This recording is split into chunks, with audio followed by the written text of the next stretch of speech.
Bien, continuemos en esta introducción hacia la computación. Lo que vamos a ver ahora son los sistemas numéricos, sobre todo el sistema binario.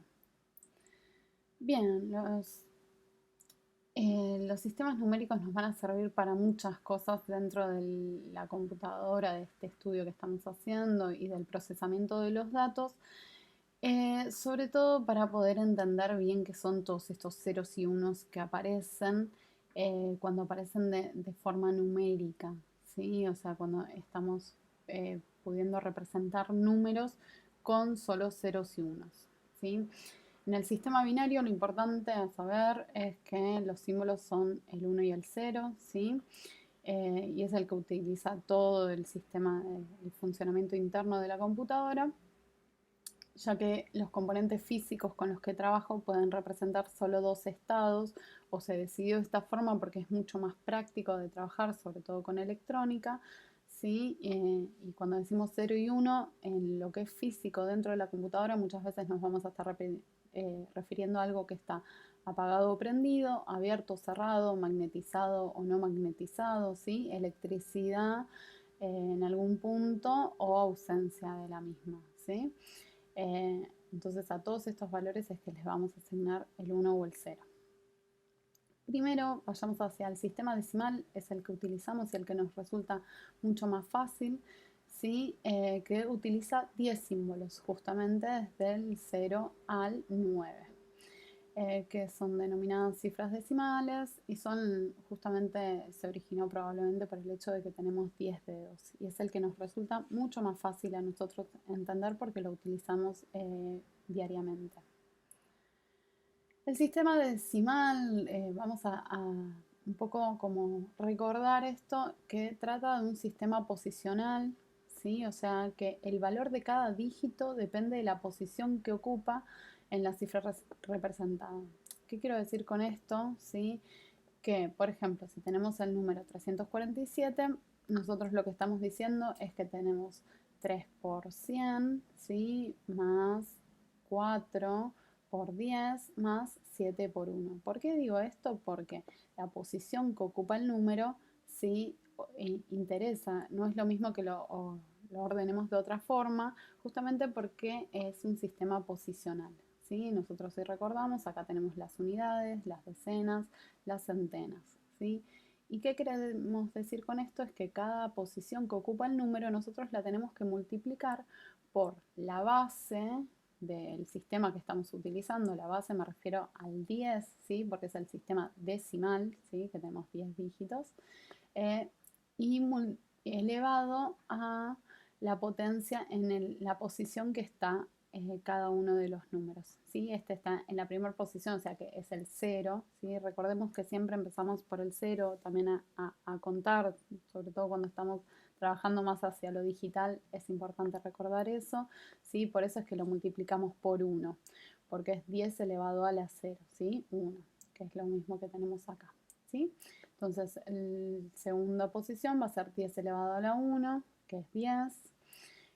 La segunda posición va a ser 10 elevado a la 2, ¿sí? Que es 100. Y así, si tuviéramos números más grandes, seguimos en esta escala, ¿sí? Esto lo que nos hace es entender, o sea, cualquier tipo de sistema posicional va a trabajar de la misma forma, lo único que va a ir cambiando es la base con la que vamos a trabajar, ¿sí? En el decimal es base 10, pero si vamos al binario, la base va a ser 2. Y repasemos, ¿sí? La base 2 se simboliza solo con dos dígitos, el 0 y el 1, que significan como ninguna unidad o una unidad, ¿sí? Esto para entenderlo a veces nos sirve un poco más pensar como en unidades, en materializarlo, ¿sí?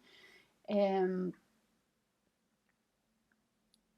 Y a diferencia del sistema decimal, el valor relativo de los dígitos binarios a la izquierda del dígito menos significativo aumenta en una potencia de 2 en vez de en lugar de potencias de 10, ¿sí?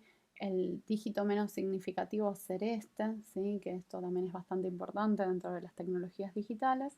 Y bueno, y cada uno de los dígitos que va a ocupar acá va a estar relacionado con cada una de estas potencias, ¿sí? Como antes teníamos que la primera iba a ser 1, la segunda iba a ser 10, la tercera iba a ser 100.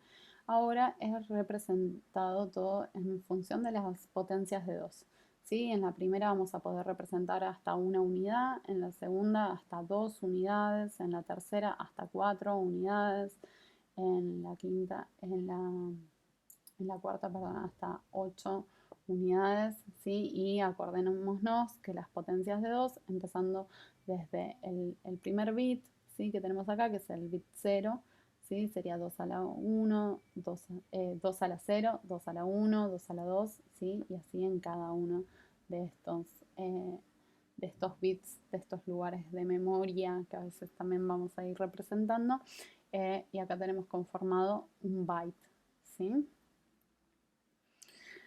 Veamos cómo escribir los primeros números binarios, ¿sí? Obviamente acá los tenemos en decimal y acá los tenemos en binario, ¿sí? En decimal tenemos el 0 justamente es 0, en binario el 1 es 1 también en decimal, pero el tema pasa cuando queremos representar el número 2. El número 2 ya no tenemos más dígitos, ¿sí? Solo podemos poner 0 y 1. Entonces, lo que hacemos, igual que nos pasa en lo decimal, ¿sí? Tenemos que pasar a la siguiente posición y ponemos un 0 y empezamos a contar de vuelta, ¿sí? De la misma forma que cuando nosotros tenemos 9 unidades y le sumamos una más, nos quedamos sin dígitos, pasamos 1 y empezamos de vuelta a contar con los dígitos que tenemos, ¿sí? Entonces armamos el 10. Acá también aparece este valor, esta cifra que es 1, 0, ¿sí? Justamente porque nos quedamos sin dígitos. Entonces, si le seguimos agregando unidades, ¿sí? Tenemos 1, 1, que ya esto representa el 3, y una vez que le queremos agregar una más, otra vez nos quedamos sin dígitos y tenemos que ocupar una nueva posición, ¿sí? Y completamos con ceros porque otra vez empezamos como de vuelta. Entonces el 1, 0, 0 ya sería el 4. Fíjense que no estoy leyendo 100 porque 100 ya está en sistema decimal, así que digo 100, ¿sí? Esto cuando trabajamos con el sistema binario, lo que vamos a ir leyendo cada uno de los números por separado. Bueno, hagamos un ejemplo de convertir un número de binario a decimal, ¿sí? Y justamente vamos a utilizar el mismo sistema que teníamos antes, que es en cada posición del número lo vamos a estar multiplicando por la base que tenemos, o sea, por 2, que es la base del sistema que estamos utilizando, elevado a la potencia correspondiente según la posición en la que está el número, ¿sí? Exactamente como hicimos antes con el sistema decimal. Entonces, tenemos el número 10110, ¿sí? En binario, y lo que vamos a hacer acá es multiplicar cada uno de esos números por la base según la posición en la que está. Este número empiezo de atrás para adelante, ¿sí? Este número va a ser elevado a la 0, a la 1, a la 2, a la 3 y a la 4. Acá lo tenemos puesto, ¿sí? 1 por 2 a la 4, que es este valor de acá, más este ahora va a ser 0 por 2 a la 3, este va a ser 1 por 2 a la 2, 1 por 2 a la 1, más 0 por 2 a la 0. ¿Sí? Todo el número armado. El primero 2 a la 4 es 16, así que 1 por 16, 16. Acá tenemos 0 por 2 a la 3. Cualquier número multiplicado por 0 nos da 0, ¿sí? Así que lo sumamos más 0. 1 por 2 a la 2, que es 4, 4. 1 por 2 a la 1 es 2, 0 por 2 a la 0, esto 2 a la 0 es 1, pero igual cualquier número multiplicado por 0, 0, así que nos queda 16 más 4 más 2, que nos da 22. ¿Sí? Entonces sabemos que este número en binario, 10110, va a representar el número 22 en decimal. Hay diferentes formas de pasar de binario a decimal, también les dejamos el link a este video de YouTube donde nos explican cómo convertirlo. Hay muchos videos igualmente que lo explican, los pueden ver también, ¿sí? Pero una forma es poner en el número que yo tengo, ponerle las bases arriba, ¿sí? Ya convertidas. Acá es 2 a la 0, 2 a la 1, 2 a la 2, a la 3, a la 4, ¿sí? Y entonces lo que hago es, cuando tengo un 1, ese número lo anoto y empiezo a sumarlo, ¿sí? Entonces acá hay un 1, entonces agarro el 64 y lo anoto. Acá hay un 0, entonces no lo anoto. Acá hay un 1, entonces el 16 sí lo anoto y lo sumo. Acá hay un 0, así que no lo agarro, tampoco. Acá sí, entonces hay un 2, lo sumo. Después en el 1 también acá hay un 1 y lo sumo. Entonces me queda 64 más 16 más 2 más 1 y me da 83.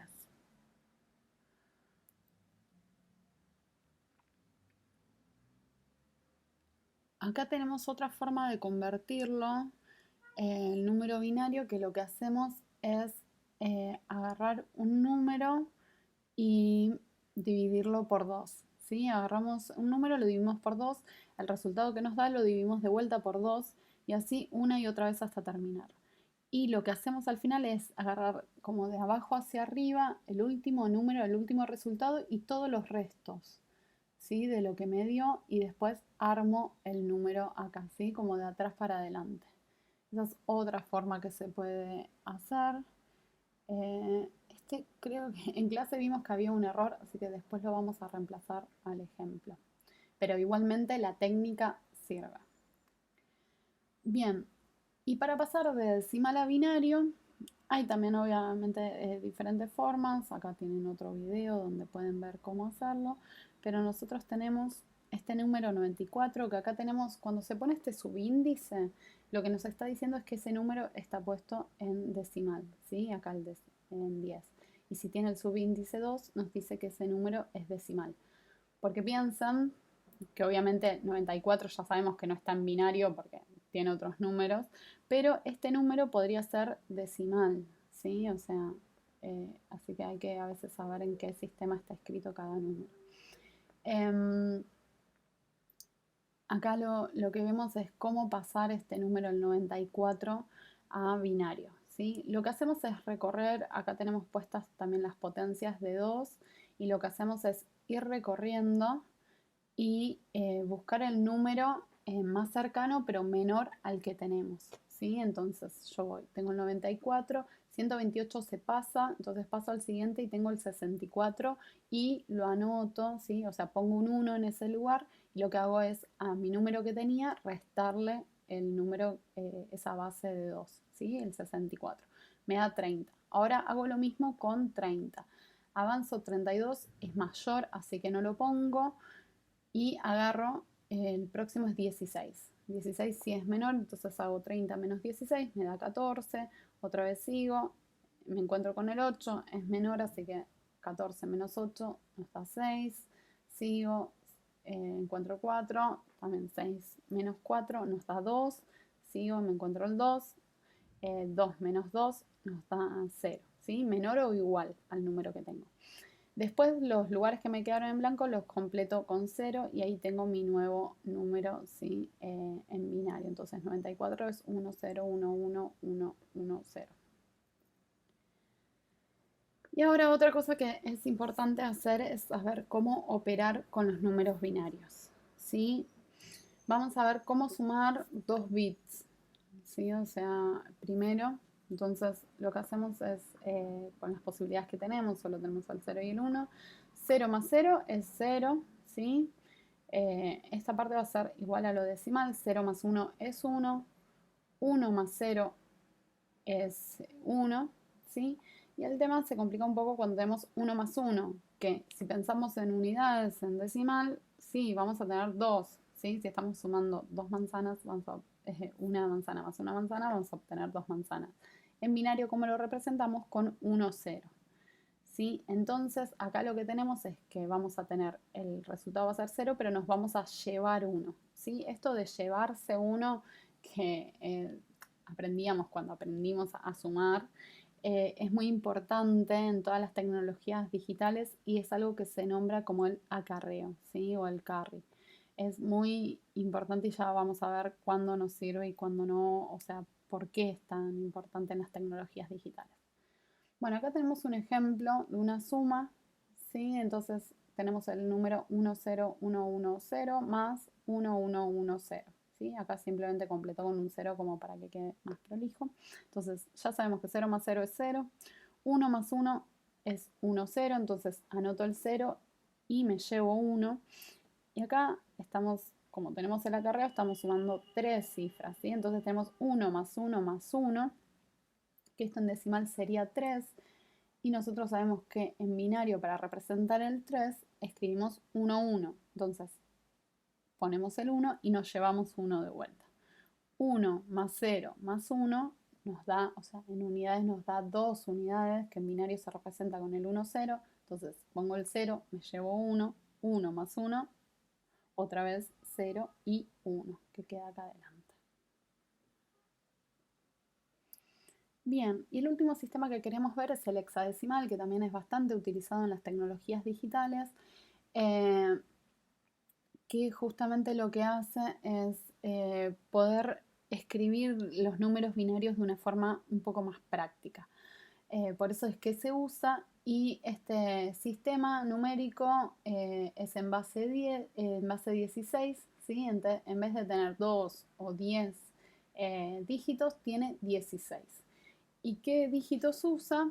Utiliza los primeros del sistema decimal, ¿sí? Del 0 al 9, como ya habíamos visto, y después para completar lo que utiliza son las letras de la A a la F. ¿Sí? Entonces tenemos acá el 0, el 1, el 2, el 3, el 4, el 5, el 6, el 7, el 8, el 9. Cuando queremos representar el 10, ¿sí? 10 unidades, vamos a poner la letra A. 11, la letra B. 12, la letra C. 13, la letra D. 14, la letra E. Y 15, la letra F. ¿Sí? Acá tenemos una forma de representar cómo se representan diferentes, el número 15 en decimal, en hexadecimal se va a representar con la letra F y en binario se va a representar con el 1111. ¿Sí? Bien, acá tenemos una tabla donde vemos unas conversiones de los primeros números, de algunos números, y lo que vamos a ver es cómo nos conviene ir pensándolo y cómo poder hacer conversiones mucho más fácil. Esto es como una tablita que nos va a ayudar a hacer conversiones mucho más fácil, ¿sí? Obviamente el 0 se representa igual en decimal que en binario que en hexadecimal, el 1 también, el 2 ya sabemos que en binario cambia, ¿sí? Acá tenemos todos los números en binario, y vamos a ir avanzando. Del 0 al 9 el hexadecimal y el decimal son iguales, y cuando llegamos al 10 es que el hexadecimal empieza con las letras, ¿sí? Con la A, y así hasta el 15 tenemos cómo van avanzando todos, ¿sí? Veamos qué es lo que pasa con el 16. Con el 16, bueno, en binario también las primeras 4 cifras se nos acaban, así que quedan en 0 y empezamos a usar el quinto bit, ¿sí? El quinto dígito. Esta separación que hacemos es porque se suele escribir así los dígitos binarios, ¿sí? De empaquetarlos como de A4. Justamente ahora vamos a ver por qué. Si vemos en hexadecimal es muy parecido como se escribe, ¿sí? O sea, acá tenemos el 1, 0 y acá también tenemos un paquete es 1 y el otro es todo 0, ¿sí? Veamos el 17, es todo 0 y 1, 1, 3 ceros y 1, 1. Acá tenemos el 1, 1. ¿Sí? Lo que podemos hacer es que para pasar de binario a hexadecimal, podemos agarrar estos, como agruparlos en estos paquetes de 4 y hacer la conversión según esta tablita que ya vimos acá. ¿Sí? Entonces, todo este paquete de 0001, nosotros si lo buscamos, eso es 1 en hexadecimal. Entonces ponemos el 1 y después este 0001 ponemos otro 1. ¿Sí? Entonces ahí nos queda como este 1, 1 en hexadecimal, que igual en decimal va a representar la cifra 17. ¿Sí? Pero si reemplazamos, por ejemplo, el número 31, acá en binario es 0001, 1111, y si nosotros hacemos la conversión, si buscamos este valor en cómo se representa en hexadecimal, vamos a ver que es la letra F, ¿sí? Entonces ponemos la F y después buscamos 0001, es el 1, ¿sí? De acá. Y podemos poner el 1. Así, si nosotros podemos hacer una traducción directa entre binario y hexadecimal, ¿sí? Otro valor que a veces vamos a ver y que nos sirve es el máximo valor que podemos representar con 8 bits, ¿sí? Con 8 números binarios, que es el número 255, ¿sí? Que son todo, o sea, es todo un byte completo, ¿sí? Con todos unos, y en hexadecimal es FF, ¿sí? Veamos un poco en qué nos sirve esto. Acá tenemos notación hexadecimal para codificar colores, ¿sí? Para codificar justamente píxeles y en RGB. Esto se utiliza muchísimo, sobre todo en todo lo que son las tecnologías, en todo lo que es desarrollo web, ¿sí? Y nosotros acá tenemos, por ejemplo, el negro, son todos ceros, ¿sí? Tenemos 6 ceros. El blanco son 6 Fs. Pero veamos un poco los colores principales, ¿sí? de luz que nos sirven para entender cómo es que funciona esto. Acá nos aparece el rojo y nos aparece FF0000. ¿Cómo leer estos números que nosotros tenemos acá? Los vamos a ir dividiendo en tres, ¿sí? O sea, leemos los primeros dos dígitos, los segundos dos y los terceros dos. Los primeros dos dígitos representan el R, ¿sí? Porque vamos a estar viendo colores en RGB. Los segundos dos dígitos representan el verde y los terceros dos dígitos, ¿sí? Representan el azul, ¿sí? O sea, estoy armando tres grupos de dos dígitos, por eso hablo de tres cosas, porque estamos representando el rojo, el verde y el azul, ¿sí? Por eso es que si no tenemos nada de rojo y no tenemos nada de azul y tenemos todo, ¿sí? Recuerden que nosotros vamos de 0 a 255. El 0 lo represento como 0 y el 255, el máximo valor que puedo representar con un byte, lo represento con FF, ¿sí? Entonces eso es lo que me está diciendo este número, que no tiene nada de rojo, que no tiene nada de azul y tiene todo de verde. En cambio este tiene nada de rojo, nada de verde, todo de azul, por eso es el azul. Y el rojo justamente tiene todo rojo, nada de verde y nada de azul. Cuando digo todo me refiero a que tiene 255, ¿sí? Esto también es la misma forma en que se escriben, si los traducimos a decimales, como se escriben en processing, por ejemplo, ¿sí? Acá, por ejemplo, tenemos este color que tiene todo, o sea, 255 de rojo, 255 de verde y 0 de azul, ¿sí? Verde y rojo tenemos el amarillo. Por ejemplo, si tenemos 255 de rojo, 255 de azul y nada de verde, tenemos el magenta. Y en cambio, si tenemos 255 de verde y de azul y nada de rojo, tenemos el cian. En las combinaciones intermedias es que podemos armar toda esta paleta de colores. Pero bueno, volvamos un poco a la computadora. Ahora que sabemos bien cómo poder pasar los dígitos, ¿no?, binarios a números, también vamos a poder encontrar las direcciones, ¿sí? Estas address que teníamos para encontrar ciertos bytes dentro de la RAM, nos va a servir como codificar todos los bytes específicos que entran al decoder para saber a qué dirección específica va a estar yendo.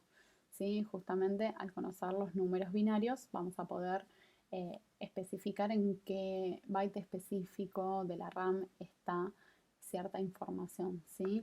Recuerden, la dirección es donde se encuentra un byte, que es como en qué fila y en qué columna de la RAM se encuentra. Y avancemos hacia ver la otra mitad de la computadora, que obviamente, como todo, y ya lo dijimos al principio, está construida con NANDs, ¿sí? Ahora, nosotros ya hay partes que las conocemos y que ya las entendemos, que es la RAM y la MAR, ¿sí? Acá hay unos registros temporarios que también ya vimos un poco con su set y su enable, ¿sí? Como todo. Tenemos el bus principal, ¿sí? Y tenemos algunas otras cosas nuevas que vamos a ir viendo de a poco, ¿sí? Ahora lo que vamos a ver principalmente es la CPU, ¿sí? Central Processing Unit, que es la unidad de procesamiento central, ¿sí? Que procesa bytes desde y hacia la RAM, ¿sí? Porque nosotros en la RAM lo que hacíamos era como guardar o buscar información, ¿sí? Que estaba almacenada ahí. Pero ahora vamos a ver cómo procesar esa información, cómo es que llega hasta ahí. Para eso vamos a necesitar más compuertas, que justamente lo que vamos a ver es cómo empezar a ver cómo se procesan estos bytes y que justamente las compuertas que nos faltan ver también se generan a partir de la compuerta NAND, ¿sí? La NAND es una compuerta universal que podemos hacer todo el resto de las compuertas. La primera que vamos a ver es la compuerta OR, que la podemos generar poniendo un inversor a cada entrada de la NAND, ¿sí? O sea, a cada entrada de la NAND lo que vamos a tener, esta NAND que tenemos, vamos a obtener el comportamiento de una OR, ¿sí? Si una entrada es verdadera, el resultado va a ser verdadero. Vémoslo acá, ¿sí? Si al menos una de las entradas o ambas son verdaderas, el resultado va a ser verdadera. Entonces solo es falso cuando el resultado, cuando las entradas son falsas. Recuerden que yo tomo análogamente todo verdadero y falso, 0 y 1, prendido y apagado, ¿sí? La otra compuerta y la última que vamos a ver en este recorrido es la exclusiva OR o SOR, que se le dice, y la armamos con una combinación de inversores y 3 compuertas NAND, ¿sí? Es un poco más compleja cómo está construida, pero no mucho más. Y esta, lo que tiene de particular esta compuerta y que también nos es muy útil es que solo cuando una de las entradas es verdadera, la respuesta va a ser verdadera. Si ambas son falsas, la respuesta es falsa. Si ambas son verdaderas, la respuesta es falsa, ¿sí? Esta es exclusiva, sí o sí. O una o la otra. No pueden estar las dos al mismo tiempo. Y este responde al esquema de los interruptores de la luz de abajo y de arriba de la escalera, ¿sí? Que hemos mencionado muchas veces. Bueno, acá tenemos una tabla general de las compuertas que estuvimos viendo y también unos diagramas de Venn, ¿sí? Para que tal vez a algunos les sirva para entender un poco más las compuertas o entender el comportamiento de las compuertas, ¿sí? Nosotros acá tenemos las entradas, ¿sí? Como siempre tenemos dos entradas y las diferentes posibilidades de estas entradas, y acá tenemos el comportamiento de cada una de estas compuertas. Veamos un poco, analicemos ahora en función de este diagrama que tenemos. El diagrama, para entenderlo, hay que pensar que cada uno de estos círculos es una de las entradas. Pensemos que el de la izquierda, por ejemplo, es la A y el de la derecha es B. Y que lo que tenemos es que cuando toda la parte de afuera de los círculos, sí, sería cuando ambas están en cero, o sea, cuando no están esas entradas. Todo este círculo es A y este círculo es B. La parte de la intersección es cuando están ambas, ¿sí? Cuando está A y cuando está B, o sea que sería cuando las dos están en uno, es la parte de la intersección. Y toda esta parte de adentro de este primer círculo es solo cuando está A, por ejemplo sería esta opción, ¿sí? Y hay ausencia de B. Y esta parte sería cuando tenemos B pero no tenemos A, ¿sí? Que sería esta de acá. Algunos puede ser que les sirva más o no este diagrama, ¿sí? La compuerta NAND, lo que tenemos es que siempre está activa salvo cuando las dos entradas están activas. Entonces está todo pintado de azul, que eso es lo que nos representa el 1, ¿sí? En este diagrama, y el blanco nos representa el 0. Y cuando está la intersección de ambas, ahí es que tenemos un 0, ¿sí? En la AND, que es lo contrario de la NAND, justamente nunca la tenemos activa a la salida, salvo cuando las dos entradas están en 1.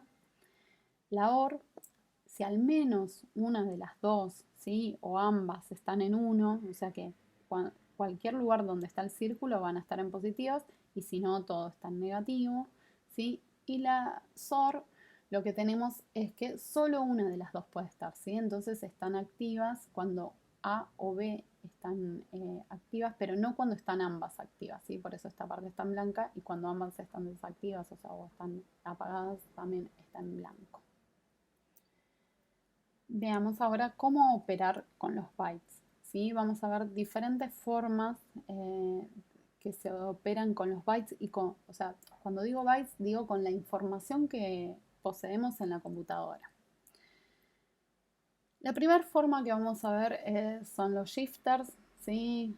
un right shifter o un left shifter. Ahora vamos a ver bien un poco cómo es que funcionan y para qué nos sirven. El shifter es la forma de comunicación entre dos registros, ¿sí? Lo que hace es mover los bits de lugar, pasando los bits de un byte a otro.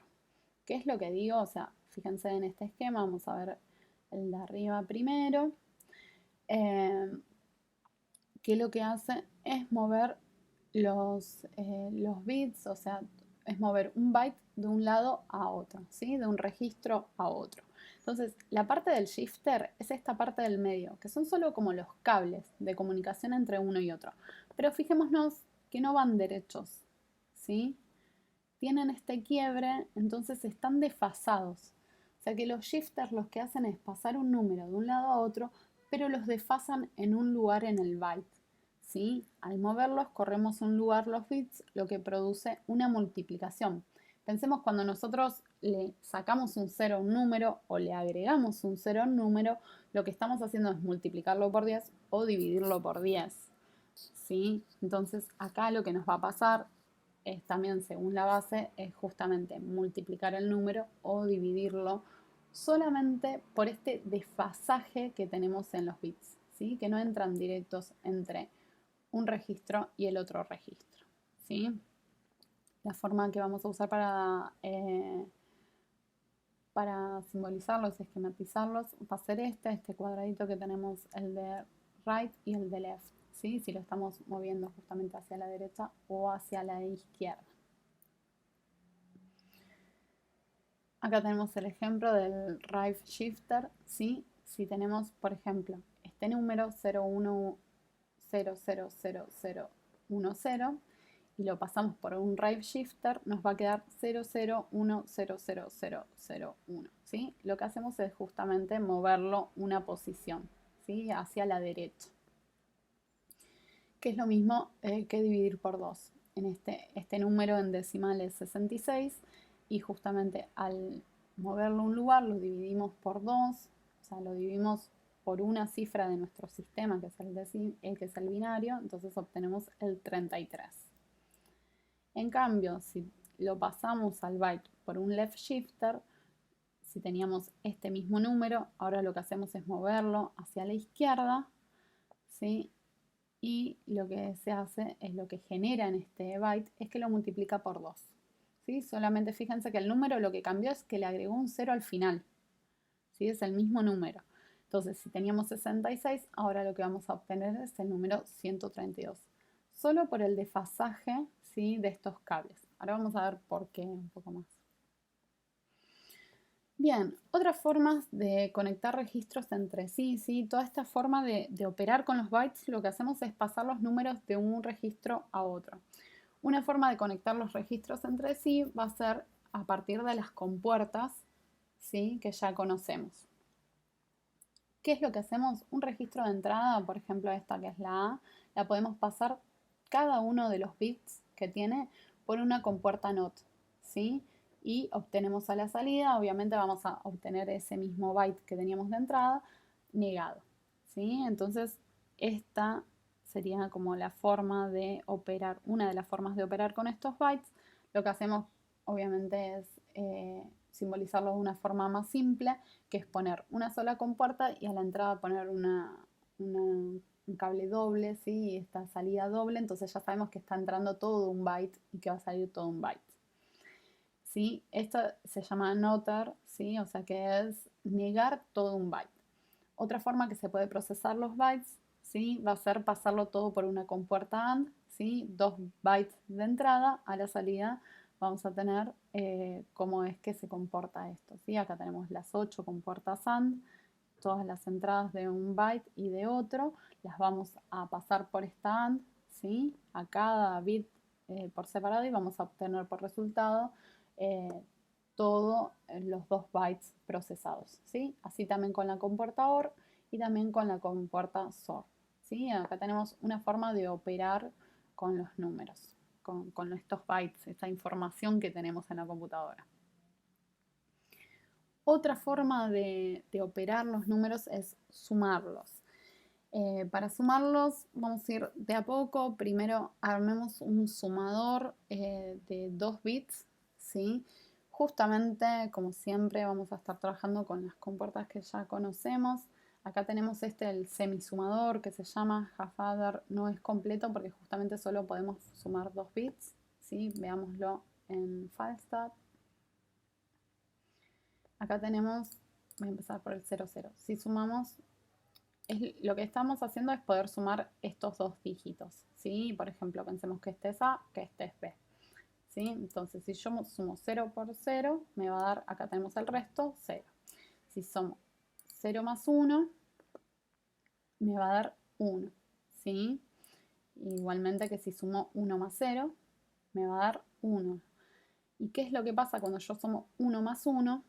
Me da 1, 0, ¿sí? O sea, me da 0 y acá está el carry, que es justamente el acarreo, lo que me llevo, ¿sí? Entonces, esta es una forma de poder conectar los bits y poder empezar a sumarlos, ¿sí? Acá tenemos 1 más 0, 1, pero cuando hacemos 1 más 1 tenemos 0 y el acarreo que me llevo 1, ¿sí? Que es este que está acá.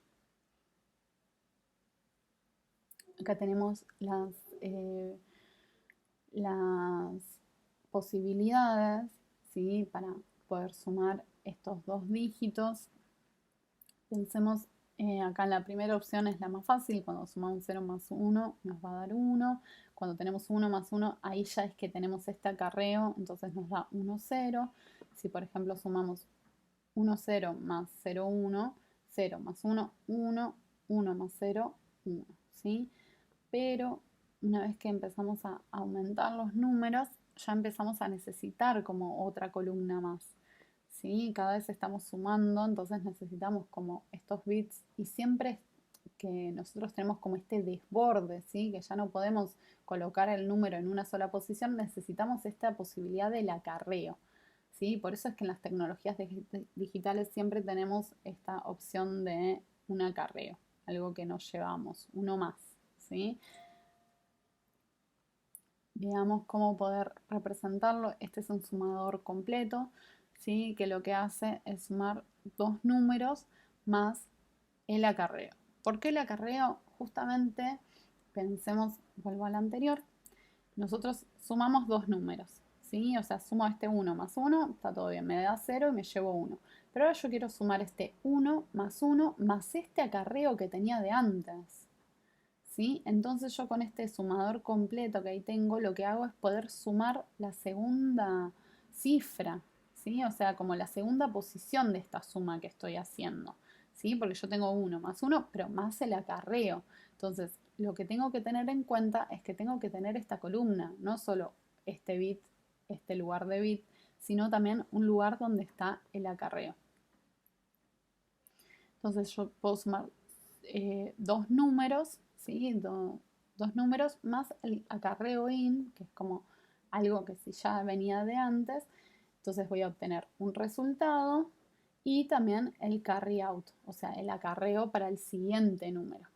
Si lo miramos de vuelta acá, yo acá tengo como el espacio de estos, este era A, este era B, acá tengo el carry in, pero acá tengo el resultado, si ese sum que veíamos, y acá tengo el carry out, que es si el número se desbordó y también tengo que sumarle algo más, ¿sí? Eso sería en toda esta combinación. Veámoslo, si yo quiero sumar 0 más 1, ¿no? Nos da 1 de resultado, pero una vez que yo quiero sumar 0 más 1, ¿sí? Me da el carry out y 1 y este 0, ¿sí? Porque 1 más 1 en binario me da 1, 0. Y si nosotros teníamos un acarreo anterior, por ejemplo, si yo quiero hacer esta parte de la suma, ¿sí? Entonces yo tengo 1 más 1 más el acarreo anterior, fíjense que acá me da 1, 1. Entonces yo vuelvo a falsa y tengo 1, 1 más el acarreo anterior y ahora sí me va a dar 1, 1. ¿Sí? Esta es la forma de poder ir combinando para poder hacer una suma completa. Entonces, otra forma de operar con los bytes va a ser sumarlos. Para poder sumarlos, va a ser toda la entrada de A, ¿sí? De un byte de entrada más una entrada B. Los voy a pasar cada uno por uno de estos sumadores, que lo que tienen es un carry in y un carry out. ¿Sí? Fíjense esta línea que sale del carry out de uno y entra en el carry in del otro. ¿Sí? Así es que están conectados cada uno con ese esquema que veíamos recién de Falstad. Entonces nosotros tenemos una entrada de un byte, otra entrada de otro byte, tenemos un carry in y vamos a obtener una salida y también el carry out por si el número se desborda. Se desborda, digo, de si tiene un acarreo, ¿sí?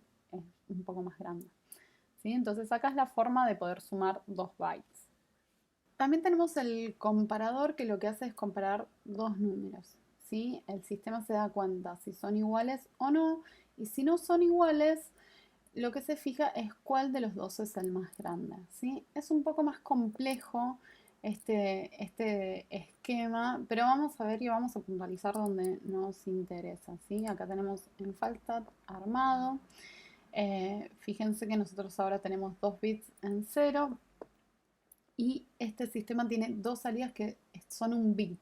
¿Sí? O sea, no tiene salida un byte, sino dos bits que uno nos dice si A es más grande y el otro nos dice si los bits son iguales. Justamente está activo ahora el de que los bits son iguales porque las entradas son 0 y 0. Si por ejemplo yo tengo A en 1 y B en 0, ¿sí? Fíjense, acá de entrada hay una compuerta SOR, ¿sí? Que lo que tenía es que solo una de las dos tiene que estar activa para la salida estar activa, entonces acá ya nos dice que es desigual. Y fíjense eh, que esto va hacia una compuerta NOT, ¿sí? Que entonces si desigual está activo, si lo pasamos por una NOT, lo igual va a estar desactivo. ¿Sí? O sea, acá hay algunas como ayuditas dentro del esquema. Entonces acá tenemos otra vez nuestros dos bits de salidas que nos interesa son estos dos y nos dice que A es más grande, está prendido. ¿Sí? Entonces, y que los bits no son iguales porque están en 0. ¿Sí? Estos dos bits los que tenemos. ¿Y por qué tenemos los dos? Podríamos tener solo que A es más grande, pero en el caso, por ejemplo, 1, 1, ya no tenemos que A más grande, entonces sabemos que los bits son iguales. Pero el caso de que B sea 1 y A sea 0, lo que tenemos es que A no es más grande y que los bits no son iguales. ¿Sí? Estos dos bits los tenemos en 0 y 0 justamente por eso, porque ahora sabemos que los bits no son iguales, pero que A tampoco es más grande, o sea que B es más grande. ¿Sí? Esas son las dos salidas que tenemos desde este comparador. ¿Sí? Entonces vamos a hacerlo de otra forma.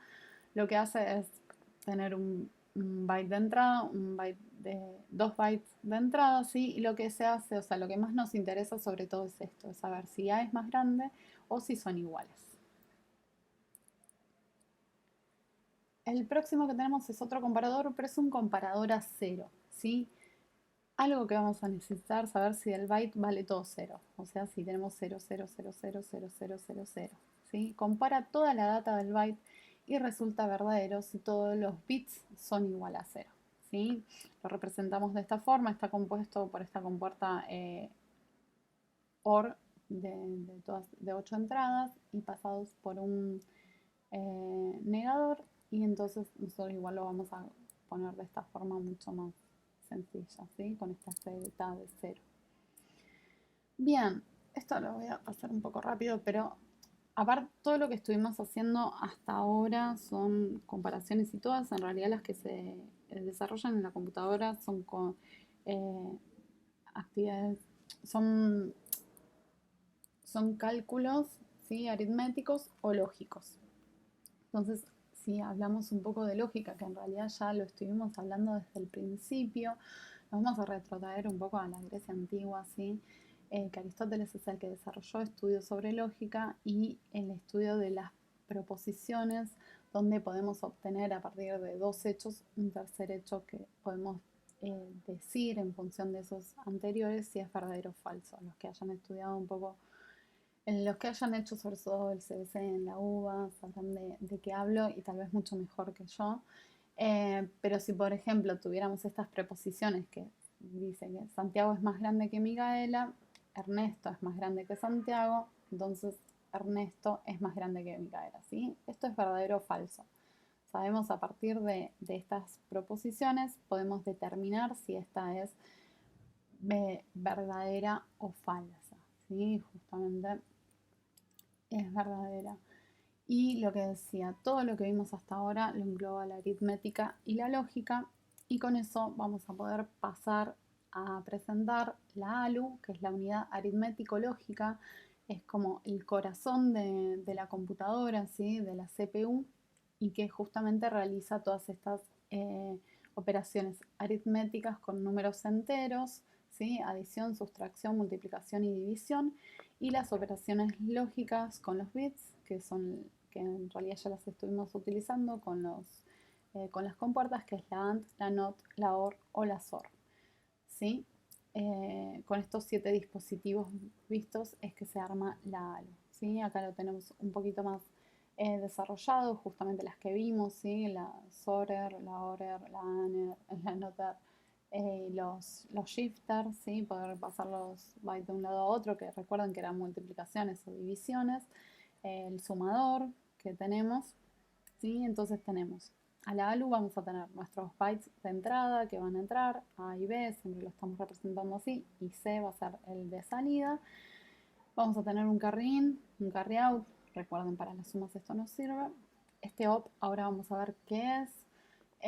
Y de salida vamos a tener, si nos va a decir si A es más grande, si son iguales los dos bytes o si es igual a 0 el byte que tenemos.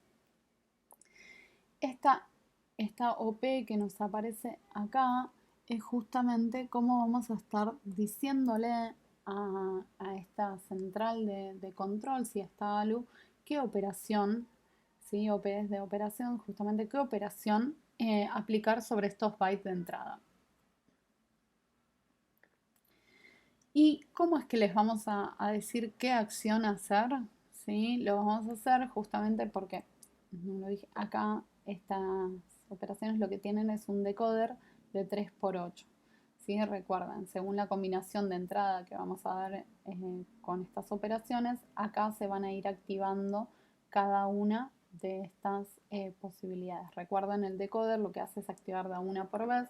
Acá este no lo dije, pero es un enable, entonces lo que hace es habilitar cada una de estas operaciones, ¿sí? Según cuál activemos, según este decoder, cuál esté activa, vamos a ir activando cada una de estas operaciones con los bytes que tenemos de entrada, ¿sí?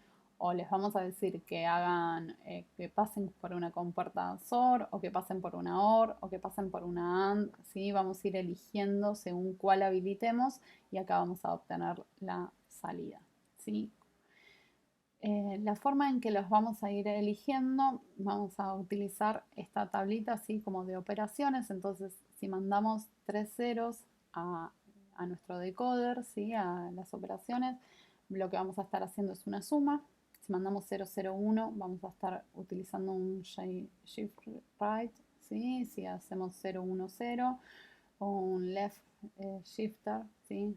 Lo digo de diferentes formas, pero se dice de diferentes formas también. 1 los vamos a estar pasando a los bytes por una NOT, ¿sí? O por una AND, o por una OR, o por una exclusive OR, o los vamos a estar comparando, ¿sí? Vamos a estar eligiendo justamente con cada una de estas combinaciones qué operación realizar. Y una última cosita que nos falta decir y que también se utiliza dentro de este esquema de la computadora es el bus 1, ¿sí? El bus 1 básicamente es un bit que determina si deja pasar la data o pone un 1 a la salida, ¿sí? Lo logra con un esquema que es este que tenemos acá a la derecha, es poner todas estas compuertas AND y esta compuerta OR, y tener este negador acá habilitado para el bus 1, ¿sí? Que nosotros, si tenemos un byte de entrada, pero el bus 1 está activo, lo que va a hacer es que solo a la salida vamos a tener un 1, ¿sí? O sea, todos ceros y un 1. Si el bus está apagado, o sea, no, ahí deja pasar la información tal cual, ¿sí? O esto lo que hace, si no, es lo que hace es poder tener un 1 cerca, ¿sí? Cada tanto vamos a necesitar utilizar un 1, entonces el bus 1 lo que hace es poner un 1 a la salida, nada más. Si no, no hace nada, deja pasar la información tal cual. Bien, y ahora conectemos todo esto que estuvimos viendo, ¿sí? Ya desde antes teníamos la MAR y la RAM, tenemos estos registros como de reserva, o sea, estos 4 registros, que también algunas ya los habíamos utilizado, y ahora conectamos la ALU, ¿sí? Que es esta unidad de lógico-aritmética para hacer todas estas operaciones con los bytes, justamente los bytes de dónde los vamos a sacar, del bus principal, ¿sí? Vamos a sacar uno de los bytes y el segundo byte lo vamos a almacenar. Esto también, la mayoría de las cosas que estamos viendo acá y que tal vez no conocemos son registros, ¿sí? Todos estos son registros. Y acá hay un registro temporal que también es un lugar donde temporalmente guardamos un byte, ¿sí? Recuerden que en el bus nosotros no podemos tener 2 bytes al mismo tiempo. Yo no podría estar mandando el byte A y el B al mismo tiempo y sumarlos, por ejemplo. Entonces, lo mando primero a un temporal donde lo guardo y después mando el A y después hago esa suma entre estos dos, ¿sí? Después pasa por este bus 1 que habíamos visto que muchas veces no hace nada, salvo que queramos poner un 1 ahí, ¿sí? Y después tenemos las operaciones, estas que vimos recién, o sea, de elegir qué operación vamos a hacer con esos bytes, va a venir desde la sección de control, ¿sí? Principal. Y después acá tenemos algunas acciones como de salida, algunas indicaciones según esos procesos que hicimos.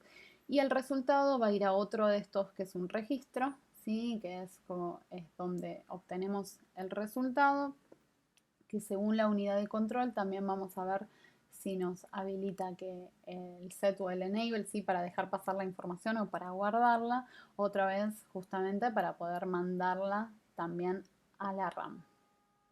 Eso es en líneas generales, como toda esta CPU, cómo es que opera. Nos faltan un par de cositas más todavía.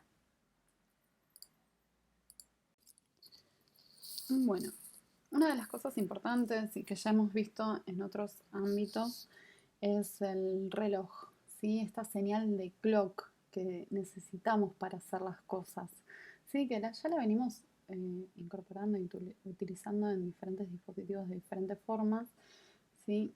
Acá lo que vamos a necesitar es generar el tiempo y controlarlo. Obviamente lo vamos a hacer con cosas que ya conocemos. Con el flip-flop vimos cómo generar una acción secuencial, ¿sí? Una luego de otra, si se acuerdan. Entonces ese dispositivo nos sirve justamente para poder generar algo que va a ir variando, ¿sí? Eh, podemos, para pensar esta señal de clock, ¿sí? Que acá la tenemos representada con este gráfico, que como verán es igual, ¿no? Una señal cuadrada.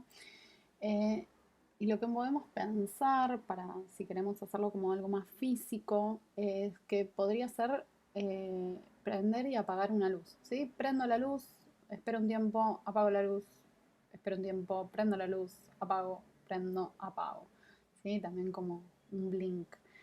Eh, Esta es la forma de graficar la señal, ¿sí? Acá tenemos los dos estados posibles, ¿sí? On, off. Esta es una señal periódica cuadrada, ¿no? Bien, para generar el tiempo lo que podemos hacer es esta idea también, además que ya hemos visto en otros momentos, como necesitamos ahora generar el tiempo, lo podemos hacer retroalimentando, ¿sí? Con una compuerta NOT.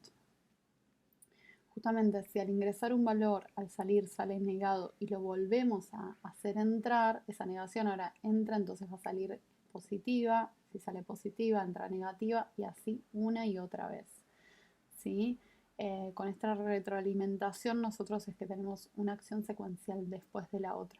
Y acá una forma para entenderlo, pero que no es real a nivel físico, ¿sí? De cómo se compone, pero sí para entenderlo conceptualmente, es que nosotros para generar como este tiempo lo que podemos hacer es tardar más tiempo en ingresar el dato, ¿sí? Si por ejemplo la salida le diéramos toda esta vuelta y lo volvemos a hacer entrar, ¿sí? Lo que podemos hacer es justamente generar un retardo en esta señal, ¿sí? Acá tenemos esta señal que sería un poco más larga, ¿sí? Más tiempo prendido, más tiempo de apagado, ¿sí? Entonces podríamos generar como un pequeño delay en esta oscilación que tenemos entre los dos estados, ¿sí?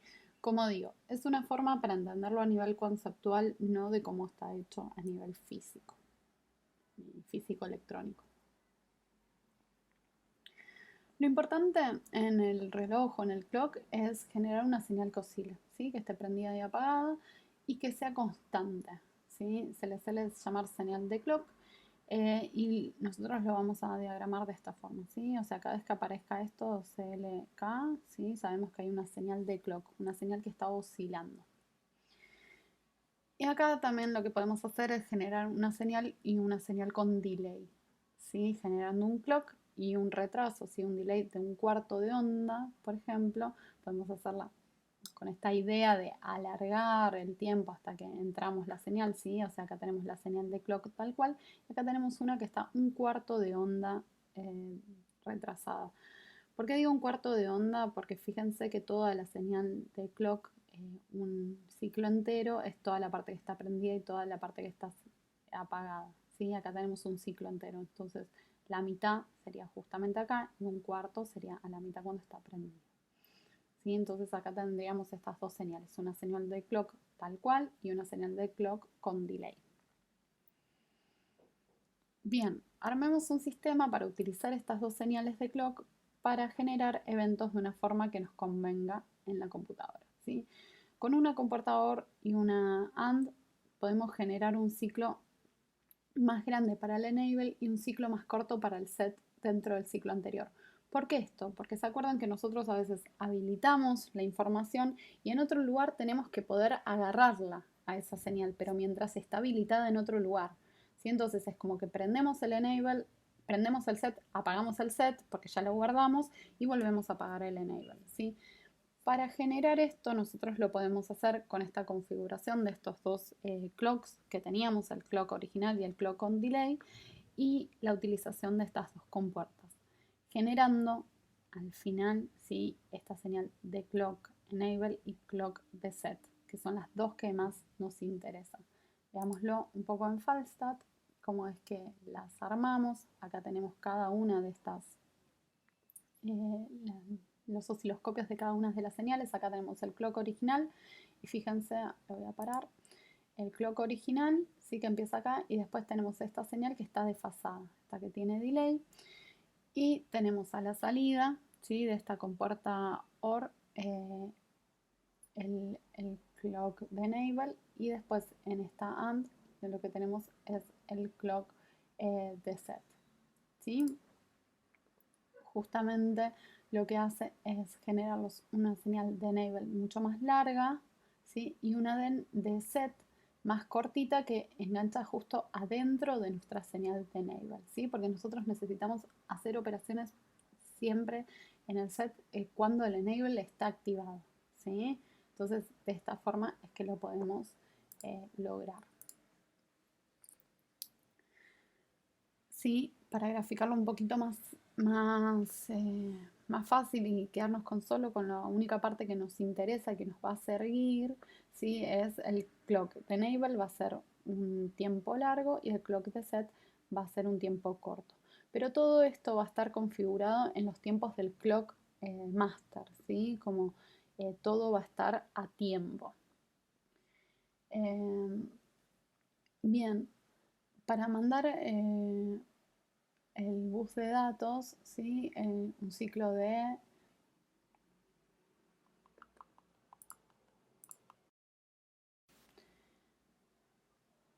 bien, quedémonos con la parte que nos interesa ahora y que, por ejemplo, podemos mandar información y guardarla en otro lado, ¿sí?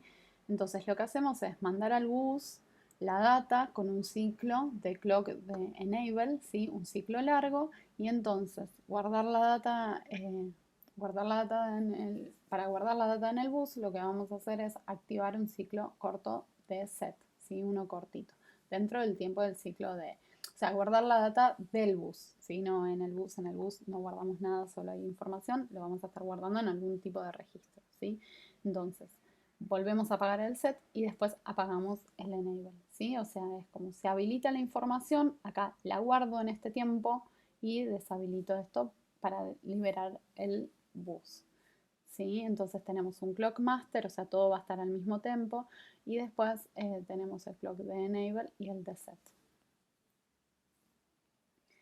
Y ahora vamos a ver cómo utilizar un poco esto y con uno de los últimos dispositivos que necesitamos, que es el stepper, ¿sí? O también que nosotros conocemos como secuenciador, que es un secuenciador de pasos, ¿sí? Uno detrás del otro. Entonces cada paso se va aprendiendo de a uno y va pudiendo hacer diferentes cosas. Por ejemplo, acá lo tenemos, este dispositivo, que es un stepper, tiene una entrada de clock y un reset, ¿sí? Y después tiene 7 pasos. Entonces, cada uno de estos pasos se va a ir activando de a uno por vez en función del clock que tiene. ¿Sí? Entonces, acá tenemos la señal de clock. Fíjense, todo el primer ciclo va a estar activado el primer paso, después se apaga para siempre. Después, en el step 2 se va a activar cuando tengamos el segundo ciclo. ¿Sí? O sea, el segundo ciclo es activo, el step 2 está activo. Tercer ciclo, el 3, el 4, el 5, el 6 y el 7 que queda activo ahí medio para siempre. Vamos a pensar que para cada paso hay 2 memorias, ¿sí? Que se van llenando con un clock negado que ayuda a poner las memorias en on de a uno. Esto es solo la forma en que está compuesta para poder pensar cómo es que está hecho adentro de ese secuenciador, ¿sí? Tienen memorias para cada uno de los pasos que se van a ir habilitando o deshabilitando para poder activar y hacer algo en ese estado, ¿sí? Recuerden que todo está compuesto con bits y con nans que lo que hacen es generar estos pequeños bits de memoria donde almacenamos temporalmente información o donde está sucediendo algo. Y vamos a necesitar el siguiente sistema para conseguir que al llegar al último paso volvamos al principio. Porque yo decía, con este esquema activamos el 1, el 2, el 3, el 4, el 5, el 6 y después del 7 nos queda activado para siempre. Entonces lo que tenemos que hacer es que cuando termine se resetee el sistema, ¿sí? Para eso tenemos este esquema un poco más complejo, ¿sí? Que justamente tenemos todas las memorias y en cada uno de los pasos vamos a tener una compuerta AND, ¿sí? Y en el último paso lo que vamos a hacer es conectarlo a este reset, ¿sí? Entonces nosotros ahora vamos a tener activo el 1, el 2, el 3, el 4, el 5, el 6 y el 7 no lo vamos a tener. Lo que va a pasar es que una vez que termine ahí empiece de vuelta, que nos resulta mucho más útil, ¿sí? Bien, hagamos algo útil con todo esto que estuvimos aprendiendo, ¿sí? Para poder cerrar bastante todo cómo es que se configura y se usan las cosas en la computadora. Lo que vamos a hacer es sumar dos números, ¿sí? Sumar un número con otro, que está pensemos que uno está en el registro 0 y el otro está en el registro 1 y lo quiero guardar en el registro 0, ¿sí? Entonces vamos a necesitar varios pasos de reloj para hacerlo, ¿sí? Varios tiempos del clock para ir haciendo cada una de estas acciones necesarias para sumar dos números y guardarlo en otro registro, ¿sí? Lo primero que vamos a hacer, vamos a usar estos pasos, ¿sí? El 4, el 5 y el 6. Entonces, lo primero que tenemos que hacer es pasar el R1 al bus, ¿sí? Y lo vamos a almacenar en el temporal. Voy a ir switchando con el esquema de la computadora para que se entienda de dónde estamos hablando. Entonces, R1 al bus, al temporal, esto significa que lo que vamos a hacer es que el registro 1 lo vamos a estar mandando por el bus a este registro temporal. ¿Cómo hacemos eso? Lo que hacemos es habilitar, ¿sí? En el paso 4 el R1, ¿sí? Darle enable al R1 y mientras está habilitado el R1, o sea, nosotros lo que hacemos es habilitar el set de guardar en este registro temporal esta información que ahora está en el bus, ¿sí? R1 se habilita, entonces queda en el bus y lo que hacemos mientras está habilitado es habilitar el set del temporal, entonces agarra la información y la guarda acá. Eso hacemos todo en este paso 4. Bien, en el paso 5 lo que vamos a hacer es mandar de R0 al bus, a la ALU, ¿sí? Y configurar la ALU en la función de add, ¿sí? De suma, y mandar la respuesta al ACC, que es el registro temporal también de salida, ¿sí? Entonces, lo que vamos a estar haciendo es del R0 lo vamos a mandar directamente al bus, y en la ALU, que la ALU siempre está esperando como hacer algo en este de operaciones, en este decoder que tiene 3 bits de entrada, le vamos a mandar 000, que es el código para que justamente sume estos dos bus, ¿sí? Entonces lo que va a hacer del temporal va a pasar a la B, y del bus siempre está recibiendo acá la A, entonces va a sumar estos dos y los va a estar mandando a este otro registro temporal de salida.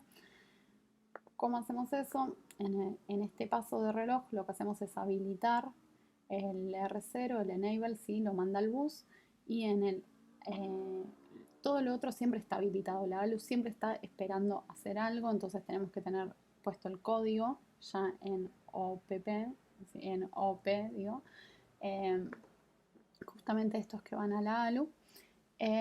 Y entonces nosotros poniendo el set del ACC lo que hacemos es guardar esa información ahí, ¿sí? De respuesta.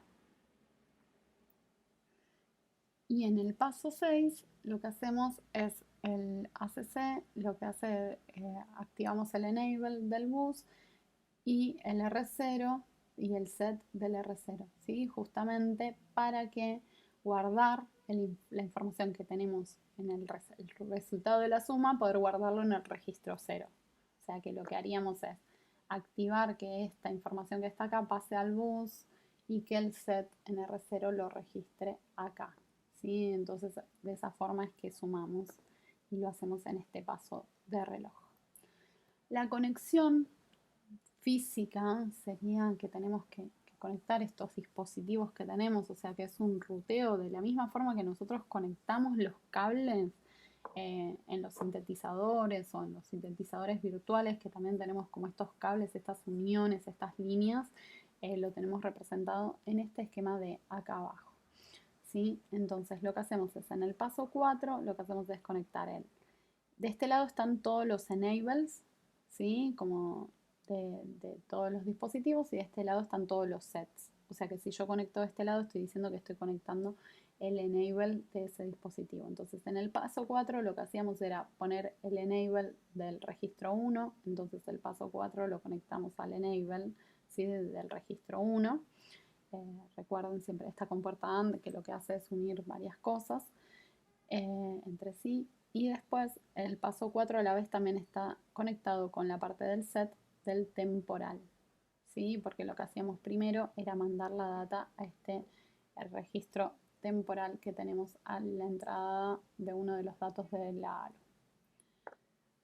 En el paso 5 lo que hacemos es va a estar conectado a este enable del R0, ¿sí? Porque queremos habilitar el byte que tenemos en R0, y va a estar conectado al set del ACC, ¿sí? De la salida, porque justamente lo que hace es mandar a la entrada, mandar el R0 a la entrada de la ALU siempre está como esperando para procesar, y lo que hace es guardar este valor de salida que ya procesó la ALU.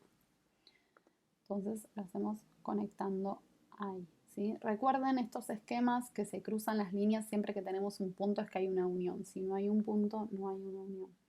Y en el paso 6 lo que hace es habilitar el enable del ACC, ¿sí? De donde tenemos el resultado de nuestra suma, lo habilitamos, o sea que está disponible ese dato en el bus, y en la parte de los sets lo va a guardar en el R0, ¿sí? De esta forma es que vamos a poder sumar este más este, ¿sí? Primero mandando el registro 1 al temporal, después mandando el R0 al bus, a la ALU. La ALU está esperando para hacer una suma, la hace, la guarda en este lugar. Después habilitando el set, lo que hacemos es pasar la información al bus, y habilitando, digo, el enable del ACC, lo vamos a estar mandando a este registro 0, donde al habilitar el set guardamos el valor acá, haciendo todos estos pasos secuenciales, ¿sí? Gracias a que ahora tenemos el stepper, que es este sequencer de pasos, ¿sí? Y el clock, que es lo que nos va a ir diciendo cuándo hacer cada uno de estos pasos, de estas acciones.